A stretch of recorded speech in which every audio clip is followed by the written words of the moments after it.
Hey there, Christopher here. You may remember me from such hits as 80s Super Mega Chorus Tone or Stinkfist, the Tool sound, or a bunch of other things I've put up on Custom Tone. Anyway, I had a number of you asking me questions about my red Barchetta patch, and I've kind of got it dialed in, so I thought I would share with you what I've done. It's particular to me, so think of it as a template to work from if you want to tweak it. Also, it's unfortunately it's in mono. It'd be great to be in stereo, but it ain't gonna happen.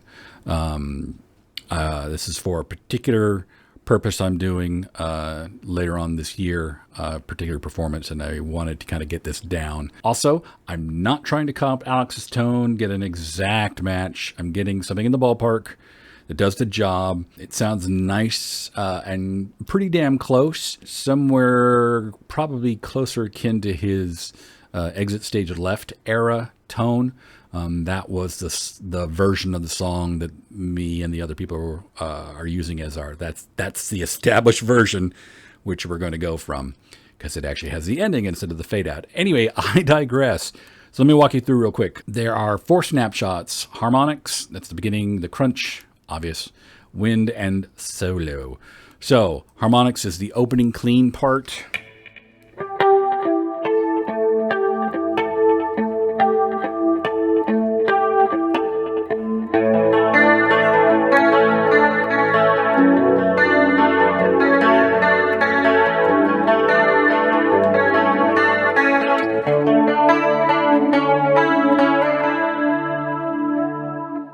Two different choruses. I know Alex used the CE1. Basically, once it came out, that became his go-to pedal.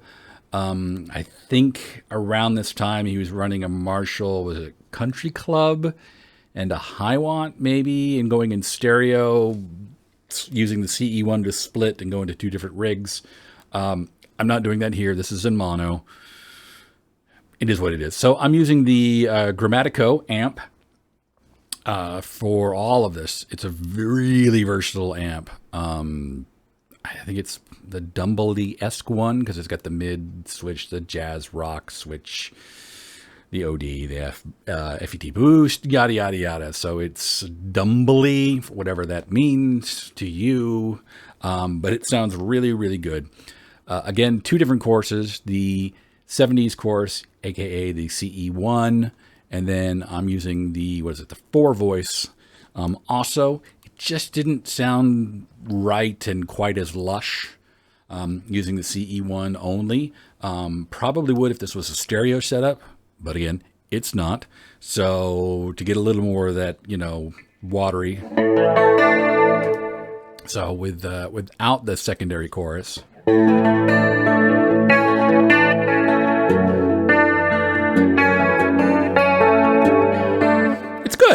It's good.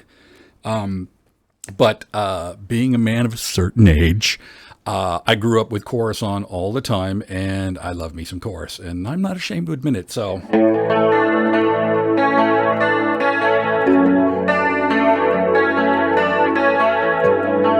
just gives it a little more watery goodness. So the Huwatt cab with the Neumann 67-esque into an EQ. What am I doing here?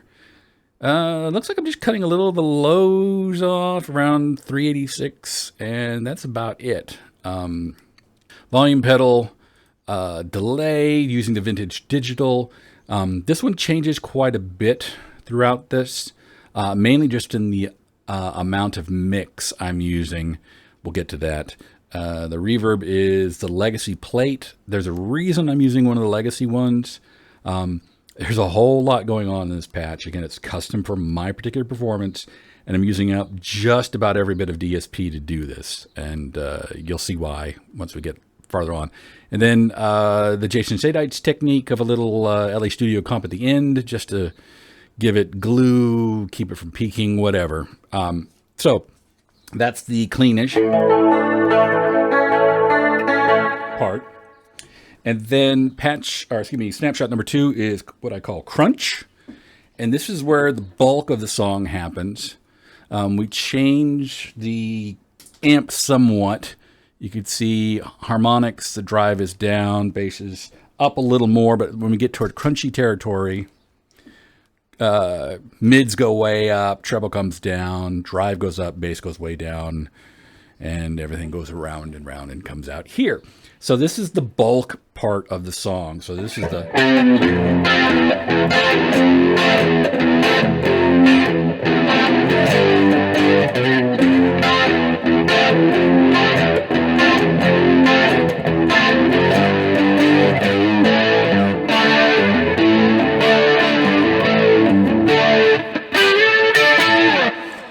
Unfortunately, my microphone is picking up a little bit of the guitar itself, so whatever. Snapshot, or the third snapshot, I should say, is what I call wind. And this is the wind in my hair section. If you listen to the live version, it sounds like his delay kicks up a little more. I don't know if his gain does, but wind is a little gainier than crunch, not by a lot, just bumped it up a little more, but the delay changes. If you look at harmonics, delay is at 30%. When we go to the crunch, it drops down to 20. It's there, but it's farther back. And then when we get to wind, it jumps back up to 35. And it sounds to me, again, using exit stage left as sort of the model to go by, it definitely sounds like his delay gets a little louder there. I'm not sure if it was done in post or done there, and who knows. It's 1981 when that happened. Anyway, so for the wind in my hair section, I do this one.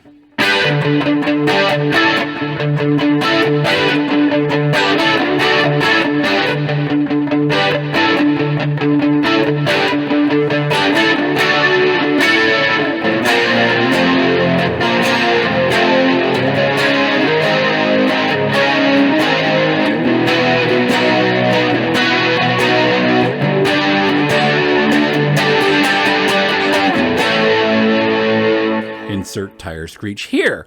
So that gets us to the fun one, solo. Now, some of you saw I posted earlier, I was trying to do a tone match and create my own IR. The solo from the recorded version and the live version has this really, really nasally, honky tone. And I thought a way to get that, well, I thought of a couple of ways to get it. I tried the wah, doing a notched wah thing, and I've done that before with a Brian May patch to get that real nasally, deaky amp sound. That worked pretty well. Just didn't work right for this.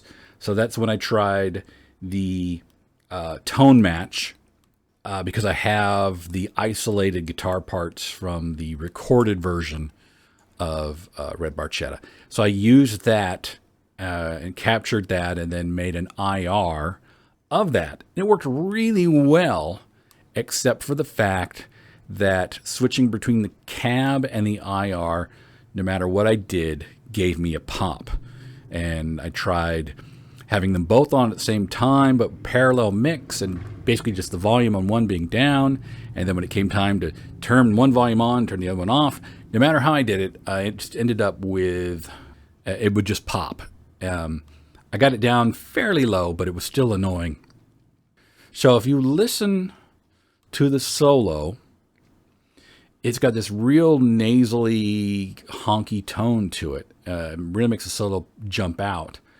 I gave it a really good listen, and what I think was done was they used a flanger, but disabled the LFO or the sweep. And one of the flangers we have in here that does that really well is our friend, the Courtesan Flange, aka the Electric Mistress. For those of you who don't know, or if you haven't seen Electric Mistress, there's a little switch on it, and I believe it's labeled Filter Matrix. And basically what that does is it turns off the LFO. So you've got the delay going through, you've got the regeneration going through, but because it's such a short delay, you're getting this really kind of nasally honk. Anyway, I'm pretty certain that's what they did when they recorded it. Not necessarily with a Electric Mistress. Probably Loft or something else like that at the time. Anyway, that's my guess for how they got it, because it really sounds like a flanger that's just not flanging. The other thing I do is I switch cabinets. I go from the Huwatt 100 with the U67 to the 4x12 Brit V30 with a 414, because it's got a little extra mid-rangey boost as well. And that got me close. And then you turn on the Courtesan flanger and you really get it. So here's without it.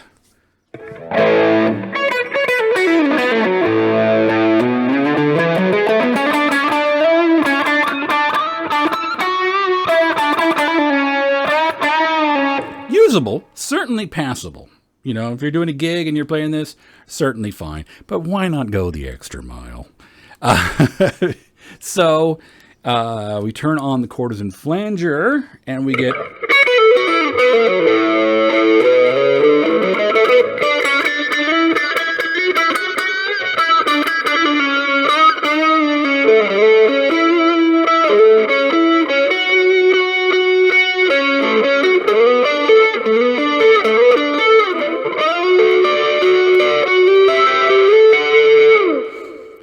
So I had the isolated guitar part in my DAW, Studio One's my DAW choice, and basically kept jumping back and forth, trying to tune the Courtesan flanger to get that nasally sound. So you can see what I've done here. I've got the Freeze LFO, aka Filter Matrix, turned on, 100% wet, and then 0.4 was the range, and the color, which is the feedback. You can also think of it as resonance, kind of in a way. This is what I came up with, and it gets you that.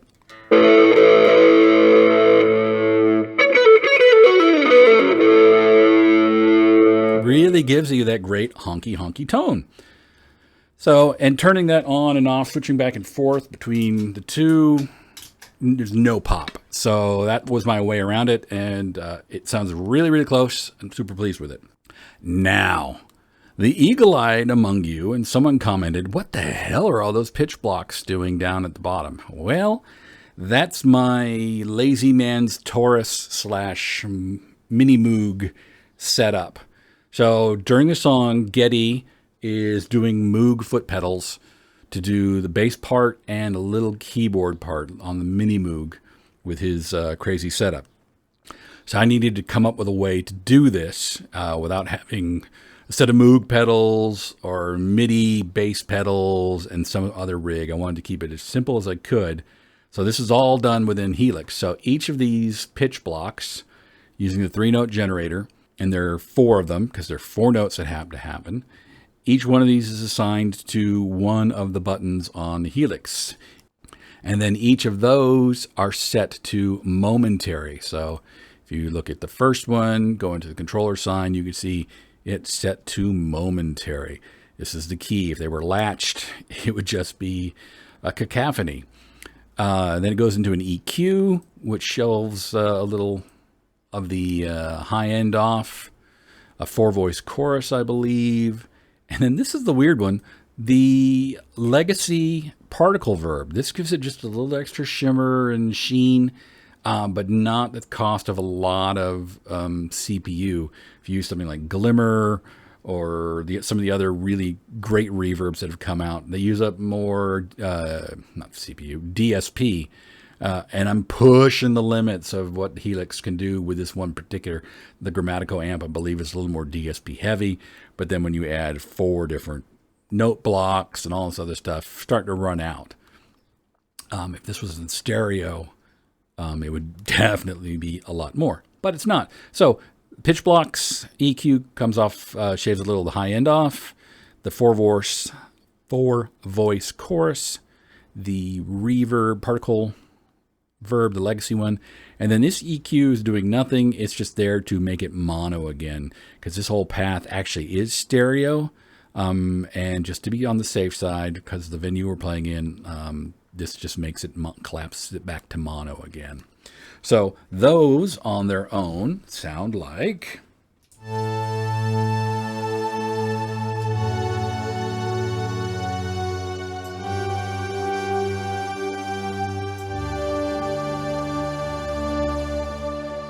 So it does the job. You can hear it's got a bit of a tail, and that's for a particular reason. Hitting the buttons on time with big feet, and not hitting the bank button, and not hitting the tap tempo button, or not hitting two buttons at the same time.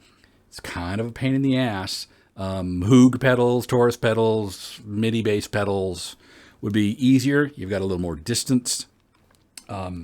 I have them set up just in order. So it's just 1, 2, 3, 4, 1, 2, 3, 4. They're not in order as they would be chromatically.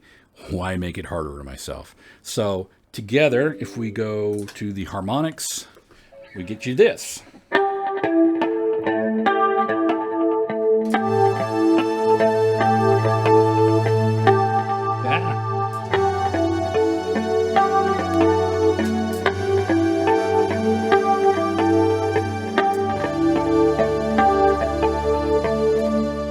You get the idea. Hard to do sitting down. You really need to do this standing up. That's the only way to do it.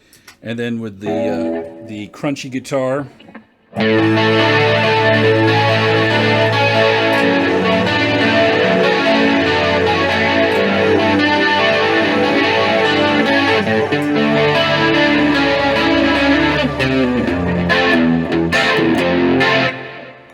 There you go. That's it for my wacky performance patch for doing Re de Barchetta. You can run with it. You can use it, take it, do whatever you want with it. But again, it's specific to my needs. For those of you who want to take this and use it as a bass tone to work with, you can eliminate this whole path to B. Unless you want to keep the bass pedals, which by all means, please do. Get yourself some pointy-toed shoes so that when you're stepping on the notes, you can do it without stepping on everything else. Anyway, hope this helps help you out. Hope you enjoyed it. Here ended the lesson.